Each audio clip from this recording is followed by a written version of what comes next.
Hi friends. അപ്പോൾ ഇന്ന് എൻ്റെ മോന് പുരികൊക്കെ എഴുതി കൊടുത്തിട്ട് പൊട്ടൊക്കെ തൊട്ട് കൊടുക്കുന്ന ഒരു കുട്ടി വീഡിയോ ആണ്. അപ്പോൾ ഞാൻ ഓൻ ഉറങ്ങുന്ന ടൈമിലാണ് ഓന് പൊട്ടൊക്കെ തൊട്ട് കൊടുക്കൽ. അപ്പോൾ ഉച്ചക്ക് ഉറങ്ങുന്ന ആ ഒരു ടൈമിലാണ് ഞാൻ എപ്പോഴും ഓൻ ഒരുക്കൽ. അപ്പം ഞാൻ ആദ്യം തന്നെ ഈ ഒരു കൺമഷി എടുത്തിട്ടുണ്ട്. ഇത് ജസ്റ്റ് ആ ഒരു ബഡ്സിൽ കുത്തിയിട്ട് ഇതേപോലെ പുരികം എഴുതി കൊടുക്കുന്നുണ്ട്. അപ്പം പുരിക എഴുതുന്നത് ഓൻ ആൺകുട്ടിയാണ്, പക്ഷേങ്കിൽ പുരിക എഴുതി കൊടുക്കാനും അങ്ങനെ ഒരുക്കി നടത്താൻ എനിക്ക് ഭയങ്കര ഇഷ്ടമാണ്. അപ്പോൾ ഈ ഒരു ചെറിയ പ്രായത്തിൽ മാത്രമല്ല ആൺകുട്ടികൾ അങ്ങനെയൊക്കെ ഒരുക്കാൻ വേണ്ടിയിട്ട് പറ്റും. അതുകൊണ്ടാണ് ഞാനിപ്പോഴും അവന് 2.5 വയസ്സായിട്ടേ ഉള്ളൂ. അപ്പം ഞാൻ ആദ്യം 3 മാസം മുതൽ സ്റ്റാർട്ട് ചെയ്തതാണ് എഴുതി കൊടുക്കാനൊക്കെ. അപ്പോൾ അന്ന് മുതലേ ഞാൻ എഴുതി കൊടുക്കാറുണ്ട്. അപ്പോൾ ബഡ്സ് ഉപയോഗിച്ചിട്ടാണ് ഞാൻ എഴുതി കൊടുക്കൽ. പിന്നെ ആദ്യമൊക്കെ നമ്മൾ ചെറുപ്പത്തിലൊക്കെ നമ്മളൊക്കെ ചെറുപ്പത്തിൽ ആ ഒരു തീപ്പെട്ടിക്കൊള്ളിൻ്റെ ഇത് വെച്ചിട്ടാണല്ലോ എഴുതിയത്. അപ്പോൾ അതിനോട് എനിക്ക് വലിയ യോജിപ്പില്ല എങ്കിലും അതിന് സൈഡ് എഫക്റ്റ് ഉണ്ടോയെന്ന് വെച്ചാൽ എനിക്കറിയില്ല. കാരണം നമുക്കൊന്നും ഇതുവരെ ഒന്നും പറ്റിയിട്ടില്ലല്ലോ. അങ്ങനെ നമുക്ക് എത്രയോ എഴുതി തന്നതാണ്, കണ്ണിൽ വരെ എഴുതിയിട്ടുണ്ടെന്ന് പറയുന്നത് കേൾക്കാം. പക്ഷേ എങ്കിലും ഇപ്പോൾ ഞാൻ യൂസ് ചെയ്യലില്ല. കാരണം ഇത്തിരി അറിവും കാര്യങ്ങളൊക്കെ ആയപ്പോൾ അതുകൊണ്ട് ഞാൻ യൂസ് ചെയ്തില്ല.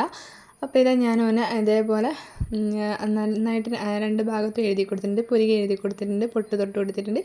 അതിൻ്റെ മേലെ ഞാൻ ഇതേപോലെ പൗഡർ പൂശി കൊടുക്കുന്നുണ്ട്. അപ്പോൾ ഈ ഒരു മുഖത്തെഴുത്തിൻ്റെ ഭയങ്കര വിശദമായിട്ടുള്ള വിവരങ്ങളൊക്കെ പറഞ്ഞുകൊണ്ട് ഒരു വീഡിയോ ചെയ്യാനോ അല്ലെങ്കിൽ അതിൻ്റെ വിശദമായിട്ടുള്ളൊരു ഇത് കാണിക്കാനുള്ള ഒരു അത്രയും കഴിവെനിക്കില്ല. കാരണം എനിക്ക് എഴുതി കൊടുക്കാൻ ഇഷ്ടമാണെങ്കിലും എഴുതാൻ എനിക്ക് വലിയ രീതിയിലൊന്നും അറിയില്ല. ഇത് തന്നെ ഇത്രയായിട്ട് പ്രാക്ടീസ് ആയപ്പോൾ കിട്ടിയതാണ്. അപ്പോൾ ആദ്യമൊക്കെ ഞാൻ വലിയ പൊട്ടൊക്കെ തൊട്ട് കൊടുക്കുമായിരുന്നു.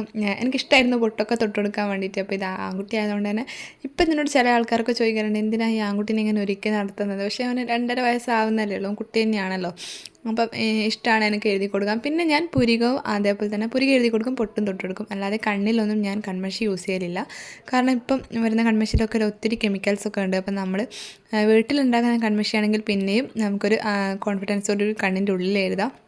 അപ്പോൾ അതുകൊണ്ട് പേടിച്ചിട്ട് ഞാൻ കണ്ണിൻ്റെ ഉള്ളിൽ എഴുതിയിട്ടില്ല. അപ്പോൾ ഇതാ ഞാൻ അവനെ ദിഗംബരനാക്കി എടുത്തിട്ടുണ്ട്. അപ്പോൾ ഇതായിരുന്നു അവൻ്റെ ഫൈനൽ ലുക്ക്. അപ്പോൾ കുറേ സമയം കഴിഞ്ഞപ്പോൾ അവൻ എണീറ്റ് വന്നപ്പോഴാണ് അത് ഫുള്ളായിട്ട് ആ ഒരു മേലത്തെ പൗഡറൊക്കെ തുടച്ച് കളഞ്ഞത്. കാരണം എഴുതുന്ന ടൈമിൽ അവൻ എണീക്കില്ലെങ്കിൽ പോലും ചില ടൈമിൽ അവൻ നമ്മൾ ഈ ഒരു തുടക്കുന്ന ടൈമിൽ പെട്ടെന്ന് എണീക്കും. അതുകൊണ്ട് ഞാൻ പിന്നീടാണ് അതൊക്കെ എഴുതി കൊടുത്തിട്ടുണ്ടായിരുന്നത്. അപ്പോൾ ഇതായിരുന്നു അവൻ്റെ ഫൈനൽ ലുക്ക്. അത്രയേ ഉള്ളൂ ഈ ഒരു കുട്ടി വീഡിയോ. അപ്പോൾ ഇത് എനിക്ക് ഭയങ്കര ഒരു ടാലൻ്റ് ഒന്നുള്ള ആളല്ല. ഞാൻ എൻ്റെ കഴിവ് എനിക്കറിയുന്നത് പോലെ ജസ്റ്റ് എഴുതി കൊടുക്കുന്നതെന്നുള്ളൂ. അപ്പോൾ ആ ഒരു വീഡിയോ ഞാൻ ഷെയർ ചെയ്തതാണ്.